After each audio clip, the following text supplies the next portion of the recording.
Bora Do lá? outro lado, agora aqui, dando uma estranhada. Hoje não tem música?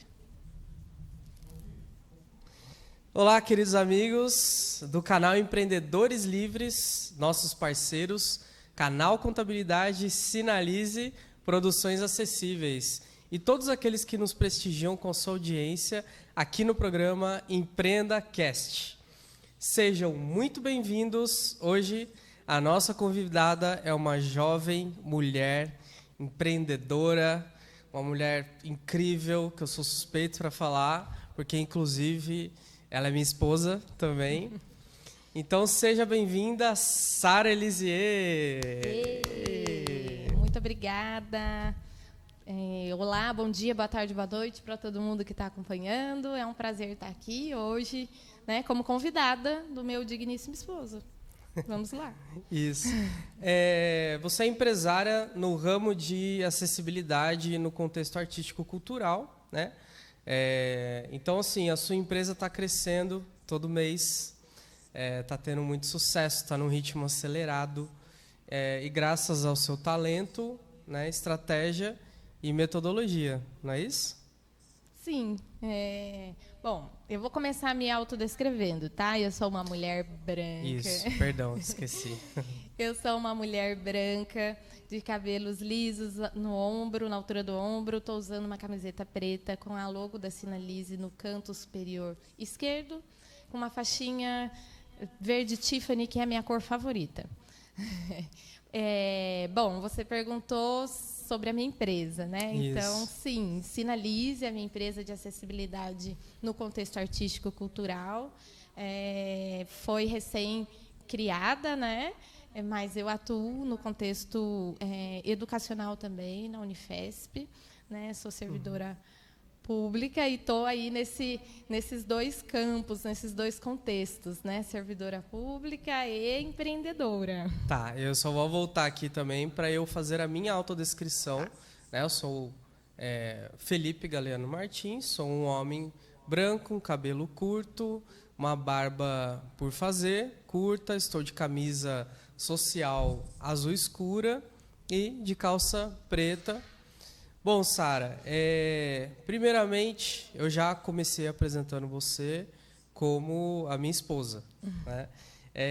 Mas eu queria falar, assim, antes de mais nada, que você falasse um pouco de você. Quem é a Sara? Bom, a Sara, além de ser uma mulher branca, de cabelinho curto, baixinha, é uma mulher muito sonhadora. Né? Nasci em São Paulo, fui criada em Taubaté. Hoje moro em São José, onde eu atuo desde 2016, né? E trabalho com acessibilidade cultural e artística. Né? Tenho duas paixões na minha vida, que é o teatro, a arte, e a Libras. E você estudou teatro, né? E eu estudei teatro em Sorocaba. E hoje essas minhas duas paixões se encontraram. E com isso nasceu a Sinalize. Mas antes de Sorocaba, você estudou teatro também. Estudei teatro em Taubaté, Taubaté, sim, lá na Escola Fego Camargo. Comecei por lá, né, para fazer teatro, para assim, não sabe o que vai fazer teatro, né? É terapêutico, o teatro é legal. Estava numa fase um pouquinho delicada da vida, não sabia o que eu ia seguir profissionalmente. Falei, eu vou fazer esse teatro aí, para ver no que dá. E deu bom. Legal. Taubaté é a cidade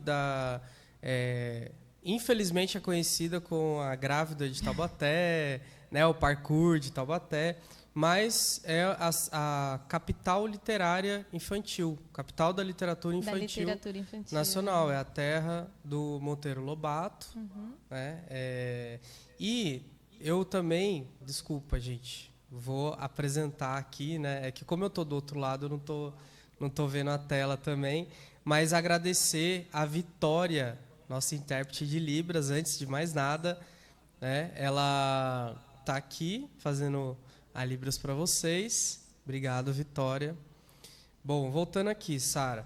Taubaté, você cresceu em Taubaté, terra do Monteiro Lobato, né? Literatura, você Fez Sítio do Pica-Pau Amarelo? Fiz. Narizinho. Era Narizinho do Sítio do Pica-Pau. E ainda tem meio perfil da Narizinho. Adoro a roupinha colorida da Narizinho, a faixinha. Trabalhei no Parque Monteiro Lobato, no Sítio do Pica-Pau Amarelo, com a literatura infantil, né? Então, a minha paixão no teatro, ela tá nesse campo infantil mesmo. Então, me formei atriz lá, depois é que eu fui para Sorocaba para estudar arte e educação, e lá que eu conheci a língua de sinais. Legal. E assim, você... A Sinalize, a Sinalize é uma empresa nova, recente, né? Mas você já empreendeu antes na sua vida, né? Você é uma empreendedora nata? Quando que você começou a empreender? Olha, eu acho que sim, viu? Porque eu comecei vendendo geladinho na porta de casa. Então, coloquei uma plaquinha lá no portão, vende-se geladinho. E comecei com uma amiga minha que também é uma empreendedora nata, que hoje ela também tem um próprio negócio, quem sabe um dia ela está aqui também, para compartilhar. Começamos vendendo geladinho. E Como depois, que ela chama? Adriana. A Adriana empreende lá em Campinas. Quando ela vir para cá, quem sabe, né? E geladinho, depois vendendo chocolate, vendi pipoca na porta da igreja com a minha tia, quando era adolescente. E na escola, no trabalho, eu sempre estava vendendo alguma coisa. Era chocolate, era sanduíche natural. Depois também passei para a fase da Mary Kay, cosméticos. Então, eu estou sempre procurando, né, empreender de alguma forma, batendo a cabeça, errando bastante, mas isso me trouxe, né, esse histórico me trouxe até aqui hoje. Tá. E assim, por que você decidiu abrir esta empresa hoje? Assim, foi por causa de, a gente sabe em termos, né? As pessoas dizem que Libras é uma coisa que está na moda, que é chique. Hoje estão falando assim, é chique. Sim. A Libras é chique, né? Assim, ouvi isso esses dias. Que a gente põe aqui no podcast a Libras porque é uma coisa... chique, está na moda. É chique, está na moda. Foi por causa disso? Você decidiu abrir a Libras para ser chique, está na moda? Claro. É uma coisa assim que... né? E acessibilidade também, lembrando, a gente está aqui em agosto, né? Final de agosto, e estamos tendo as Paralimpíadas.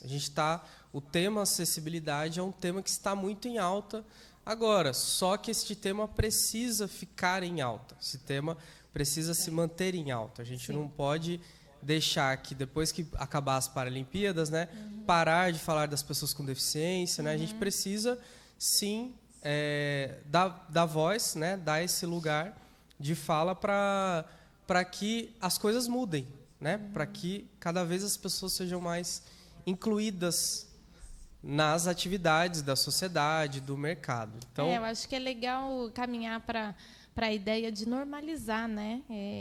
Não tornar o deficiente nem um coitadinho, a pessoa com deficiência nem uma coitadinha e nem um herói, super-herói, né? Exato. Ele é um vencedor, né?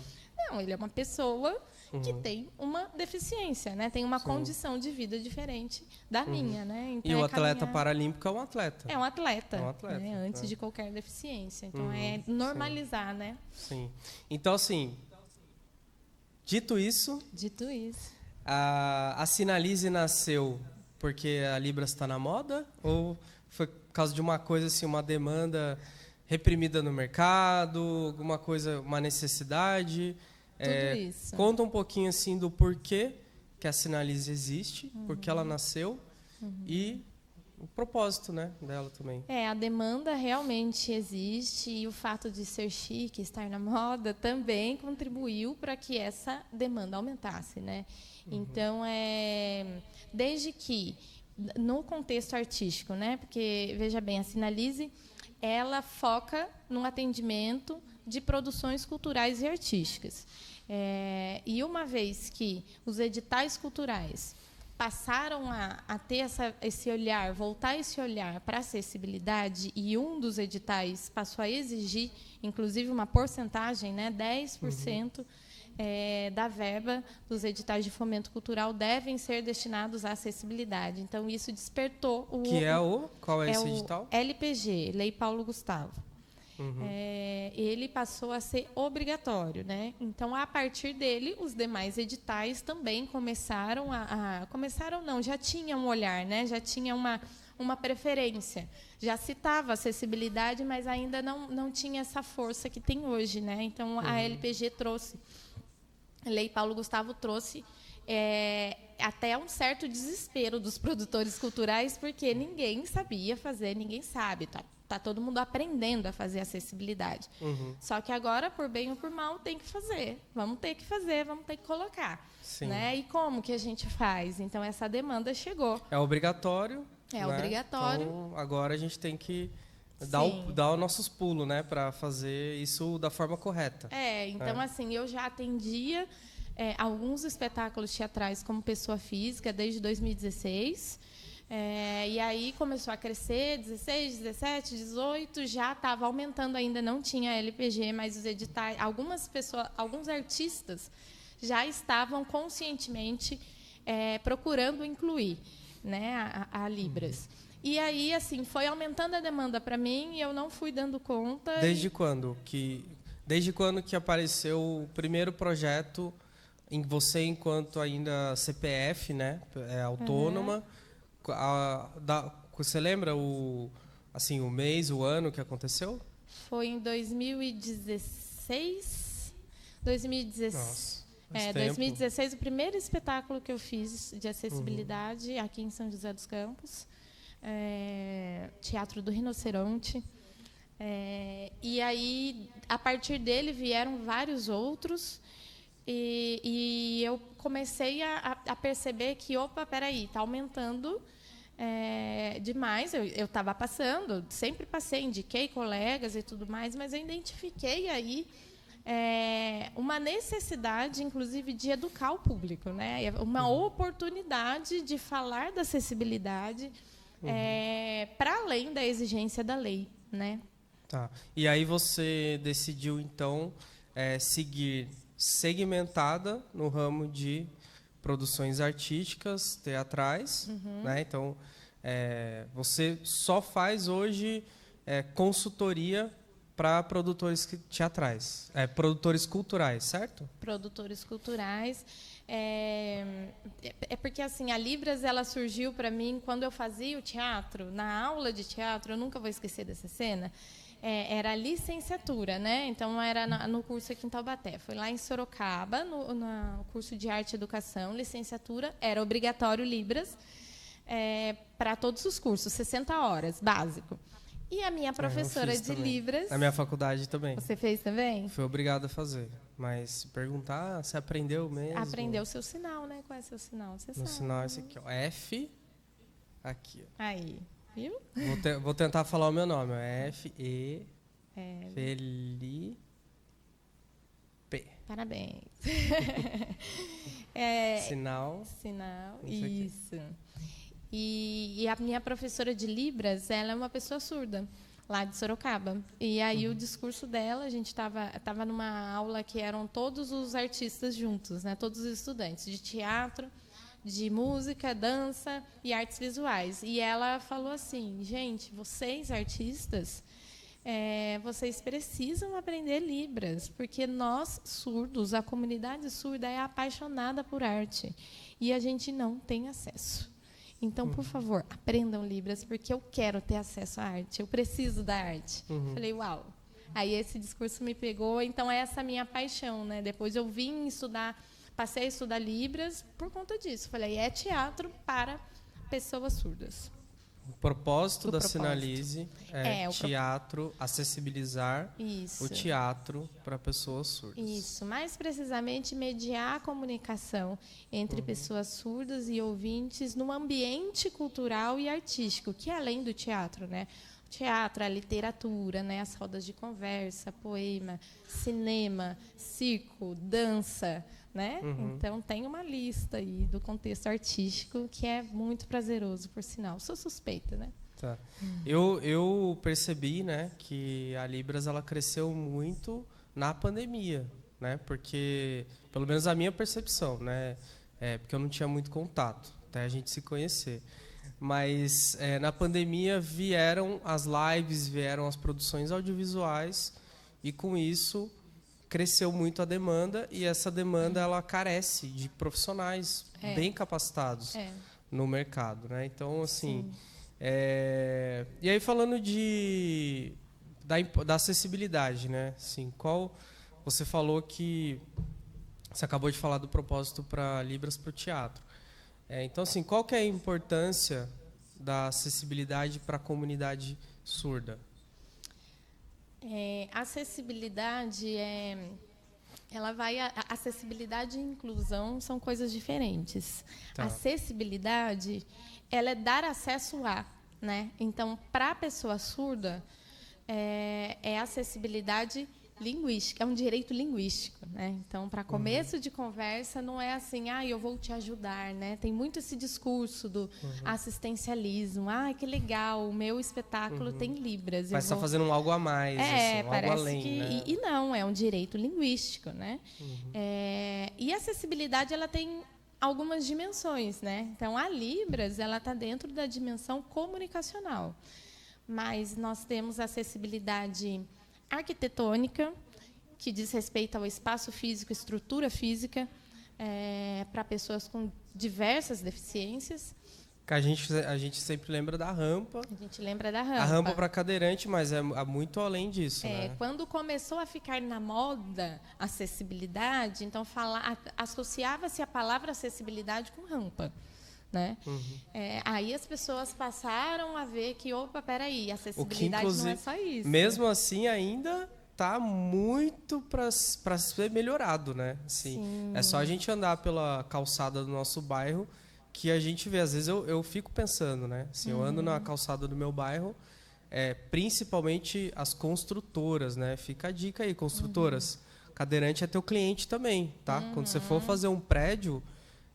e você for destruir a calçada e só colocar aquelas madeirite, né, que eles colocam ali, pense no cadeirante. Porque eu estou cansado de andar pela cidade aí, estou falando de São José, Taubaté também, que eu conheço mais, e as construtoras, elas vão fazer um prédio ali e simplesmente aquele trecho de calçada ali fica sem calçada, né? E aí a importância de incluir uma pessoa com deficiência no seu projeto, para pensar a acessibilidade com você. Né? Então, assim, eu que sou uma pessoa sem deficiência, eu vou pensar acessibilidade para uma pessoa com deficiência a partir do meu lugar, que não é o da deficiência, de uma pessoa com deficiência. Né? Então, assim, fica eu vou difícil, fazer né? um prédio pensando, vou fazer para pessoas cadeirantes, para pessoas que utilizam cadeiras de rodas. Não, eu vou chamar uma pessoa que utiliza cadeira de rodas e verificar com ela qual é a real necessidade. Né? E isso com a pessoa surda. Né? Com a pessoa surda é assim. Então, eu parei de fazer porque eu fazia espetáculo teatral acessível em Libras eu pensava no surdo, eu fazia para o surdo. Eu falei, está errado isso aqui. Eu tenho que fazer com o surdo. Né? Então, a Sinalize, ela nasce já com esse conceito de fazer com a pessoa com deficiência e validar. Está chegando para você a mensagem? Porque uma coisa sou eu, que sei a língua de sinais, que tem muito que aprender, mas eu sou intérprete, eu sou ouvinte. Né? E outra coisa é a pessoa surda. Está chegando? Né? Então, vamos fazer junto. Né? Junto. E um diferencial da Sinalize é que quando ela vai fazer a consultoria, ela sempre está ali com um surdo parceiro, né, trabalhando ali junto. A gente vê no Instagram, lá nas redes sociais, né, da Sinalize, o Wesley, né? O Wesley está bastante com a gente. O Wesley, a Maíse. A Maíse, né, também está. Então, sempre vários lá. surdos, na verdade. Né? A gente já trabalhou com outros surdos, com o Tiago Vasques, de Pinda, com a Michele, também de Pinda. E a ideia da Sinalize é, na verdade, dar oportunidade de trabalho para essas pessoas surdas. Então, é fazer uma rotatividade. Então, o projeto ele é de Lorena, então vamos ver qual é a pessoa surda de Lorena que a gente pode colocar para trabalhar como consultora, né? Assim como intérpretes também. Né? Sara, é só você e a Vitória, né? Vitória, vamos dar o exemplo da Vitória que está aqui hoje com a gente. Então a Sinalize são vocês? Só você e a Aline, que está ali atrás das câmeras, não falamos dela. Não, a ideia é o quê? Dar oportunidade de trabalho também, possibilidade, né, para movimentar a economia também, mas assim a nossa classe, né? Então, Sim. assim, dar visibilidade para a pessoa surda e para o TIUSP, tradutor, intérprete de língua de sinais português. Já que você falou da Aline, eu queria... Aline, vem dar um oi pra galera aqui. Saia dos bastidores. Pro pessoal ver sua Não sei se carinha. isso é permitido, ela tá com produção. vergonha. Não sei se isso é permitido, produção. Só dá um oi aí pro pessoal. A Aline trabalha com a gente, né? Na gestão da Sinalize. Sim. Né? Parabéns, viu? Então, bom, eu sempre que vem um convidado aqui, eu faço essa pergunta, uma brincadeira, né? Porque a gente sempre se inspira em alguém. Então, quais que são os empresários, ou qual empresária? Lembrando que hoje o tema, né, um dos temas aqui do podcast é empreendedorismo feminino. Então, a Sara está aqui como porta-voz das mulheres empreendedoras. Que responsa. Que responsa. Porta-voz das mulheres empreendedoras, né, porque precisam de mais espaço, precisam, né, ter mais voz. Então, Sara, tem alguma empresária que inspira você? Tem várias, né?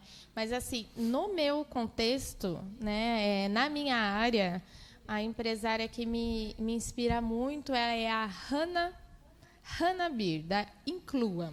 Ela é lá de Santa Catarina. Então, ela tem uma empresa de acessibilidade em Libras, em outros contextos, né? Não só no artístico. Tem pessoas surdas também, que são empresárias. Da Ondas da Tradução, é uma pessoa surda com uma pessoa ouvinte. São mulheres muito potentes também. Daqui da região tem a Paloma Bueno, né, que é da Tracy On, que trabalha com audiovisual, também é referência. Tem mulheres incríveis aqui. E no âmbito nacional, né, assim, eu tenho como referência a Natália Arcuri, eu aprendi muito com ela, que trabalha muito essa questão do empoderamento feminino, da questão da liberdade financeira, né, para a mulher sair desse, porque, querendo ou não, ainda tem no subconsciente aí essa questão de ser inferior, né, da mulher ainda acreditar que o ambiente empresarial ele é feito para o homem. Isso não é para mim. Né? Então, é isso que eu ia te perguntar, porque você é a nossa primeira convidada mulher. Hoje é o nosso 3º episódio aqui do EmpreendaCast, e você é a nossa primeira convidada mulher. Espero que, né, venha mais mulheres. Pode dar spoiler? Vamos dar, pode dar um spoiler aí. A segunda já está na tela, gente. Vitória Leite vai estar aqui semana que vem, né? A próxima convidada. Faz um trabalho incrível também. Faz um trabalho incrível. A Vitória tem o canal dela. Confeita Libras. Confeita Libras. Então, já, ela vai estar aqui semana que vem, mas o podcast está indo ao ar hoje, segunda-feira, né? Então, você já segue a Confeita Libras lá no YouTube. E o restante a gente vai deixar aí para semana que vem. Foi só dá para dar um gostinho aí para você. E você que chegou aqui, está chegando aqui agora no nosso canal, se inscreve no canal, curte, porque isso facilita a nossa divulgação. Compartilha com muitas pessoas, com as mulheres empreendedoras que você conhece, que esse conteúdo vai ser bacana. Com a comunidade surda também, se você acha que esse conteúdo vai ser relevante para algum surdo que você conhece, você pode compartilhar, seja uma pessoa, seja uma entidade, né? E como a gente está aqui no YouTube, isso aí é de âmbito mundial, né? Então, de qualquer lugar aí do mundo, a pessoa vai poder ter acesso, como a gente está trazendo aqui, acessibilidade em Libras, do conteúdo. Então, por favor, gente, dá essa moral para a gente aí, a gente está começando, então a gente precisa muito e não custa nada, né? E siga a Sinalize também lá no Instagram, que elas estão sempre postando, os bastidores desse podcast está lá também, então sigam elas lá. Você já, como nossa primeira convidada mulher, que nem eu falei, né? E você já deu aí uma pitada, né, do que eu ia perguntar, que é os desafios. Quais que são os desafios que você encontra hoje, assim, como mulher, mulher empreendedora, mulher empresária, empreendedora, seja qualquer desafio de espaço, desafios no geral. É esse que eu citei, é um deles, né? Que é achar essa crença limitante de que isso não é para mim. Então, esse é um grande desafio, porque ele parece que está enraizado na gente, né? Ah, isso não é para mim. Ah, fulano é melhor que eu, né? Ah, mas isso é para homem, né? Então, esse é um desafio. E aí, assim... Você já escutou isso? Eu não escutei para mim, no meu contexto, comigo não, mas eu já vi de outras pessoas próximas, né? Acontece, né? Acontece. Nem sempre com uma mulher, mas sempre uma mulher, né? E assim, o pensamento, né? Esses pensamentos é importante a gente mandar para onde? Para a pensamentosfera, né? Esse é um desafio. Esse é um desafio muito grande. O quê? Dessas crenças limitantes, desse pensamento de que de eu me convencer de que aquilo não é para mim, e não só pelo fato de ser mulher, né? Essa limitação com o dinheiro, né? A relação que a gente tem com o dinheiro, né?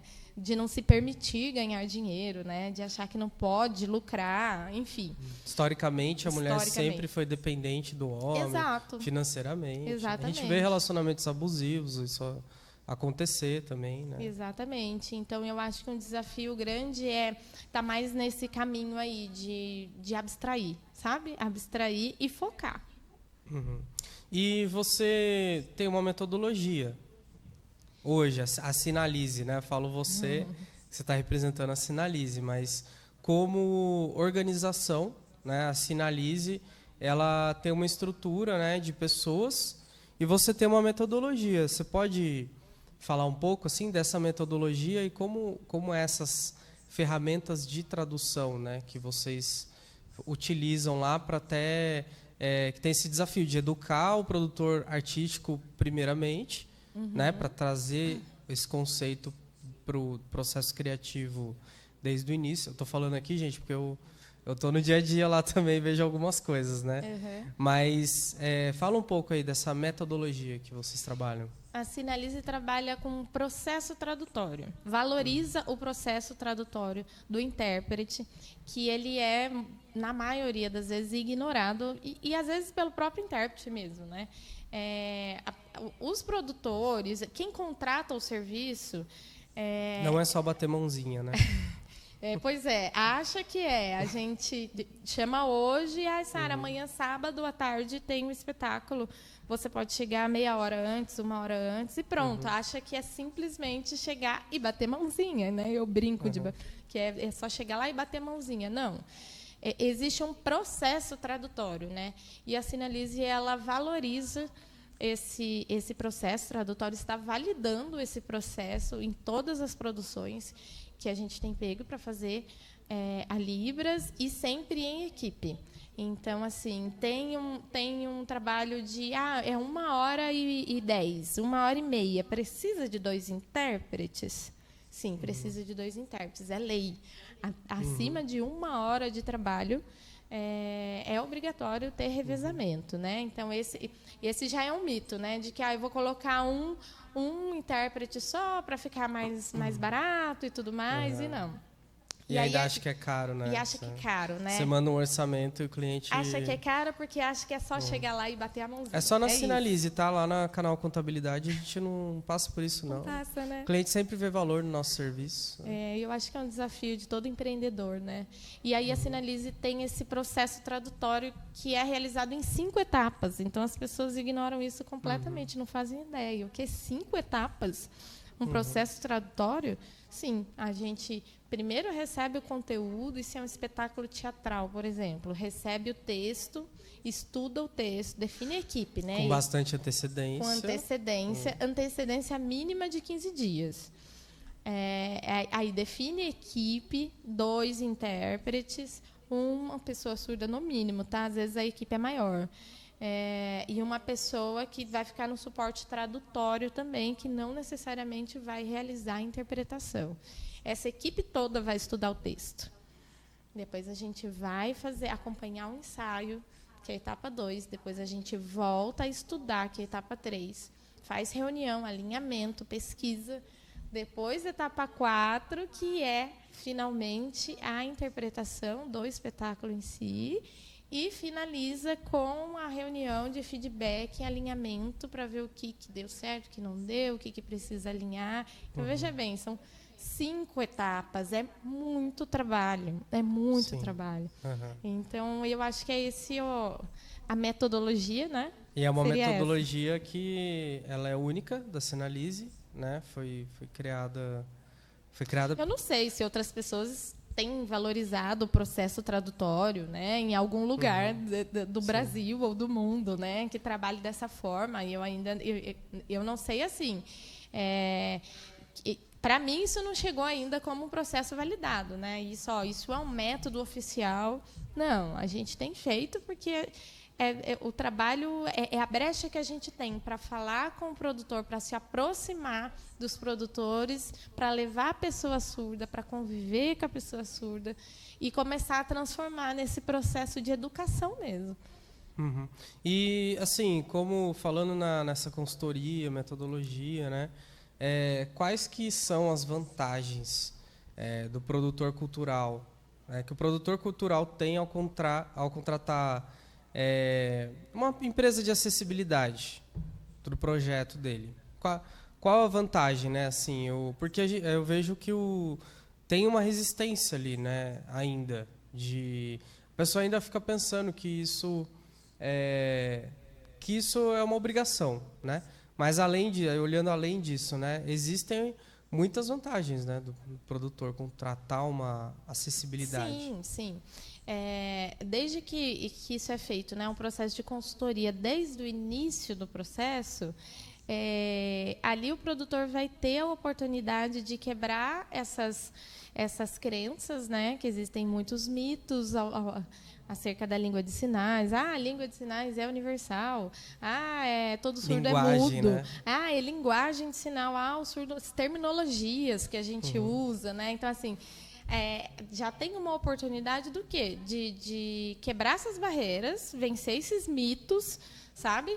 Já começar a aprender língua de sinais e se aproximar da comunidade surda e fazer um trabalho de fato acessível, né? Não assim, vou colocar no final e dizer que é acessível. Um espetáculo ele é acessível para cumprir a lei, né? Ele é quando de fato ele tem esse acompanhamento desde o início.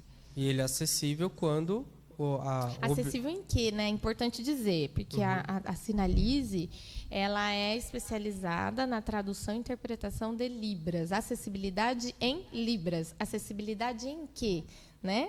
Pode ser acessibilidade em audiodescrição, que é uma demanda também, que daqui para frente é muito provável que a gente tenha essa parceria para os próximos projetos do ano que vem, né? Sim. Mas a acessibilidade em Libras ela é para surdos, pessoas surdas sinalizantes, que também não atinge todo o público surdo, né?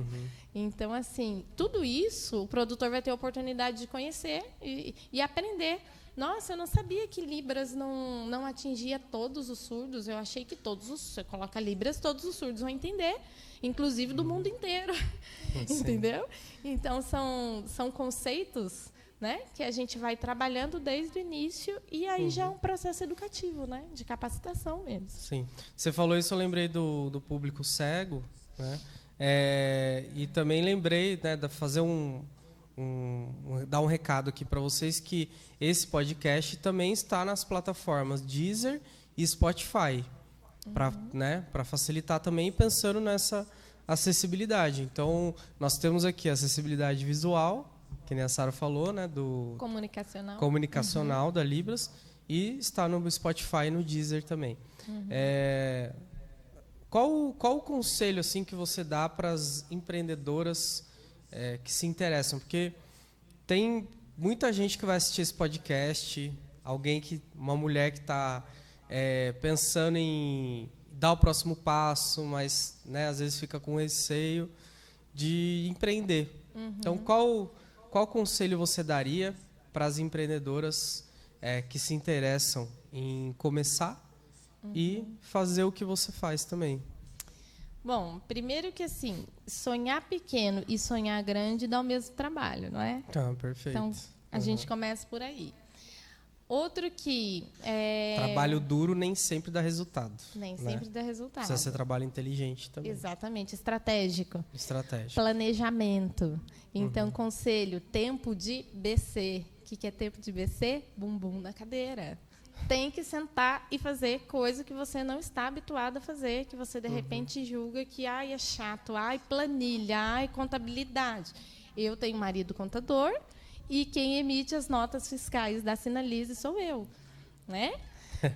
Todo mundo achou que você ia falar outra coisa.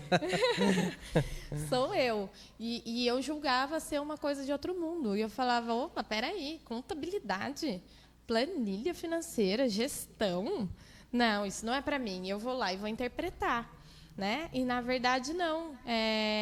Quem é dono do próprio negócio tem que sentar, organizar, planejar, e é só dessa forma que o seu negócio vai acontecer. Então, assim, como que é aquela frase? Mediocridade tolice é você achar que vai ter resultados diferentes fazendo as mesmas coisas, não é? Então, mudança de comportamento, rotina, e vai lá e faz. É isso. E eu acho... Vou aguardar só um minutinho, gente, porque... Vai falando que eu vou traduzir. Isso. Estamos na câmera aberta. Ó. Então, vamos encerrando o nosso EmpreendaCast de hoje com a Sara, empreendedorismo feminino. Semana que vem, no próximo episódio, né, semana que vem, nós teremos aqui a Vitória, da Confeita Libras, que vocês conheceram. Agradecer a Aline, toda a equipe da Sinalize. E, bom, vou pedir para você, né, se inscrever no nosso canal, curtir, compartilhar bastante, dar uma força para a gente, compartilha nas redes sociais também. E agradecer a Deus também, da gente ter a oportunidade, né, de estar fazendo esse trabalho. Então, Sara, você está sinalizando, eu não sei se você vai conseguir sinalizar e falar ao mesmo tempo, mas eu vou deixar aberto agora para você fazer as suas considerações finais. Sim, porque a Vitória voltou. Aí, deu certinho. Vitória voltou. Certinho. Bom, é isso. Eu quero agradecer a oportunidade. Eu acho que esse espaço é muito importante para falar sobre negócio, para falar sobre... Não é sobre negócio, não é sobre o trabalho, é sobre a nossa paixão, é sobre o nosso propósito, né? É sobre isso, né? O que eu vim fazer nesse mundo, qual é o meu lugar no mundo, né? Então, o meu trabalho ele está vinculado a isso, com o meu propósito sobre o meu lugar no mundo. Então, se você também tem essa visão, né? Sente que precisa caminhar para algum sentido, não desiste, sonha e planeja e faça acontecer. Então, obrigada a canal EmpreendaCast, ao meu esposo, a Vitória, a Sinalize, a Aline, que está aqui com a gente, todo mundo. Muito obrigada pela oportunidade. Semana que vem tem mais. É isso aí, gente. Acredite, porque para empreender no Brasil tem que ter um parafuso a menos. Então, poderia até ser o normal, né? Como diz a música. Mas é muito melhor nós sermos esses loucos empreendedores. E aqui é o nosso cantinho da loucura, dos desajustados, né, dos que tem um parafuso a menos, porque é só sendo louco mesmo para ser empreendedor. Então é isso, gente. Fica com Deus. Até o próximo episódio e até mais. Tchau, tchau. Tchau, tchau.